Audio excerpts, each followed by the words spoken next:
दोस्तों, जिस तरह से बिहार के चुनाव के नताइज सामने आए हैं, उसके संदर्भ में इतना ही कहना है कि वहाँ पर मुद्दे थे। सबसे ज़्यादा बड़ा मुद्दा मज़दूरों का लॉकडाउन के दौरान सैकड़ों और हज़ारों किलोमीटर लंबा सफ़र, वो भी पैदल करना, भूखे प्यासे रहकर, तमाम तर परेशानियों के बावजूद मज़दूरों ने जो तकलीफ़ें उठाई, वो बिहार की सरज़मीन के लिए सबसे बड़ी चिंता का विषय था और चुनाव में सबसे बड़ा मुद्दा था। अपार जनसमूह तेजस्वी यादव की रैलियों में देखा गया और उनको भरपूर वोट भी मिला, लेकिन कुप्रबंधन की वजह से, मैनेजमेंट की कमी की वजह से या तजर्बे की कमी की वजह से वो उस तरह से सफल नहीं हो सके जिस तरह से उन्हें होना चाहिए था। लेकिन ओवरऑल उनका प्रदर्शन बहुत शानदार रहा। बिहार में बहुत मुद्दे थे, बहुत स्थानीय मुद्दे थे, लेकिन हमारे उत्तर प्रदेश में उतने स्थानीय मुद्दे नहीं हैं। अब आप ये सोचिए, जहाँ पर इतने स्थानीय मुद्दे हों और गंभीर इश्यूज हों, उसके बाद भारतीय जनता पार्टी और आरएसएस का मैनेजमेंट चुनाव जीतने में और जिताने में सफल हो गया। वजह है उसकी, वो पूरे 5 साल सक्रियता के साथ में, यानी 24 घंटे, उनके रात को भी ड्यूटी दी जाती है और दिन में भी ड्यूटी दी जाती है। और अदर्स पार्टी में चुनाव होने से 6 महीने पहले या साल भर पहले पर्यवेक्षक नियुक्त किए जाते हैं, कठपुतली पर्यवेक्षक, जो अपने मनपसंद प्रत्याशियों के लिए पैसा लेकर पार्टियों को सिफारिश करते हैं कि चुनाव जीत सकते हैं। लाख मतभेद हैं विचारधारा के हमारे और भारतीय जनता पार्टी और आरएसएस के दरमियान, लेकिन इस सच को कोई नहीं नकार नहीं सकता कि वो 24 घंटे 365 दिन लगातार अपने संगठन को, अपनी पार्टी को मजबूत बनाने में सक्रिय रहते हैं।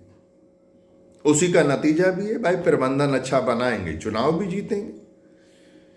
आवाम के लिए कुछ नहीं कर रहे हैं वो, लेकिन उसके बाद भी चुनाव जीत रहे हैं।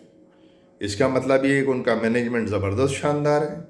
और यहाँ पर क्या है सभासद स्तर के लोग राष्ट्रीय पार्टियों के या क्षेत्रीय पार्टियों के, असरदार पार्टियों के बड़े पदाधिकारी बने हुए हैं। जो पार्षद का चुनाव भी आखिरी नंबर पर हार जाएं, ऐसे लोग पार्टियों के नेताओं के इर्द गिर्द रहते हैं और विधान परिषद में पहुंच जाते हैं। बस यही तमाम बातें हैं जिनके चलते बहुत ज़्यादा उम्मीदें आगे को भी नहीं हैं। अगर पार्टियां सचेत नहीं हुई और अपने प्रबंधन को ठीक नहीं किया, तो फिर से ये ईवीएम पर ठीक फोड़ते रहिए और विपक्ष में बैठे रहिए। विपक्ष की राजनीति, वैसे तो विपक्ष की भी राजनीति आप लोग ठीक से नहीं कर रहे हैं, सड़क पे होना चाहिए। अब जिन जिन लोगों को, पूर्व एमपी एमएलएस को पार्टियां, अपनी अपनी पार्टियां ज्वाइन करा रही हैं, उनके पीछे कितना जन समर्थन है या कितना जन समुदाय है, ये भी तो देखना चाहिए। भारतीय जनता पार्टी आरएसएस से हमारे लाख इख्तलाफ हैं और हमेशा रहेंगे, लेकिन सच यह है कि वो 24 घंटे धरातल पर रहकर अपनी पार्टी को मजबूत बनाने का काम करते हैं। जन विरोधी काम करने के बाद भी वो चुनाव जीतते हैं, क्योंकि उनका मैनेजमेंट शानदार है। हमारा मैनेजमेंट नाम की कोई चीज़ ही नहीं है। चुनाव से 1 साल पहले या 6 महीने पहले कठपुतली पर्यवेक्षक बनाए जाते हैं और वो अपने मनपसंद प्रत्याशियों को चुनाव जिता देते हैं। उत्तर प्रदेश में भी यही हुआ। इस ज़मानी चुनाव में जो नताइज आए हैं, कम से कम 3 या 4 हमारी पार्टी को जीतना चाहिए थे, लेकिन प्रत्याशियों का सिलेक्शन सही नहीं था। धरातल पर रहने वाले लोगों को चुनाव लड़ने का मौका मिलना चाहिए। एयर कंडीशन में रहने वालों को थोड़ी चुनाव लड़ने का मौका मिलना चाहिए।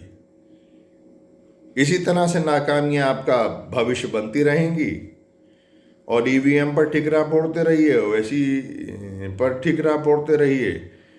आपने क्या किया? आपकी क्या परफॉर्मेंस रही? मैं बिहार के चुनाव को संदर्भ में रखकर ये बात नहीं कर रहा हूँ, बल्कि आगामी चुनावों के बारे में बात कर रहा हूँ। बहुत ज़्यादा उम्मीदें रखना फिजूल है, क्योंकि आपके पास प्रबंधन नाम की कोई चीज़ नहीं है। और जब तक प्रबंधन नहीं है, असफलताएं आपका भविष्य और आपका मुकद्दर बनती रहेंगी। सफलताएं आपसे कोसों किलोमीटर दूर रहेंगी। जनता की राजनीति में जनता के लोग होना चाहिए। जनता की राजनीति में वो लोग होना चाहिए जो वाकपटु हों, निपुण हों, जिनके साथ जनता हो, जिनके साथ अपार जन समूह हो, जिनके साथ जन समर्थन हो, जिनके साथ इंसानी सैलाब हो। ऐसे लोग जब आपके साथ जुड़ेंगे तो यकीनन आपकी तस्वीर बदलेगी, आपकी पार्टी की तस्वीर बदलेगी, प्रदेश की तस्वीर बदलेगी। लेकिन चमचागिरी करने वाले लोगों ने हमेशा यहाँ पर भी नुकसान पहुँचाया है, उत्तर प्रदेश में भी नुकसान पहुँचाया है और आगे भी नुकसान पहुँचाते रहेंगे। बहुत ज़्यादा उम्मीदें रखने की कोई ज़रूरत नहीं है। उम्मीद जब रख सकते हैं जब आपका प्रबंधन मजबूत हो। बहुत ही मायूसी के साथ, लेकिन एक सलाह, विपक्षी पार्टियां जब तक अपना प्रबंधन ठीक नहीं करेंगी और ज़मीन से जुड़े हुए कार्यकर्ताओं को ऊपर लाने की कोशिश नहीं करेंगी, अब देख लीजिए चुनाव में नतीजा। आजम खान साहब चुनाव के दरमियान मौजूद होते, नतीजे इससे बहुत अच्छे होते। आधी सीटें उत्तर प्रदेश में जीतते यकीनन। लेकिन अब क्या कहा जाए और क्यों कहा जाए, किस लिए कहा जाए, ये सब सोचने के लिए भी एक सोच की ज़रूरत होती है, जो सोच गौण हो चुकी है। सोच है ही नहीं। ऐसे ही हवाई तीर चलाकर हरा देंगे आप उत्तर प्रदेश में बीजेपी को? हरा सकते हैं, क्योंकि उत्तर प्रदेश सरकार ने कोई भी जन समुदाय के लिए ऐसा काम नहीं किया है कि जिससे उनकी सरकार बन सके दोबारा। लेकिन उनका प्रबंधन, उनका दिमाग कहीं फिर से सरकार ना बना ले, ये भी एक चिंता का विषय है। हम सबको, आपको सोचना चाहिए। Thank you so much.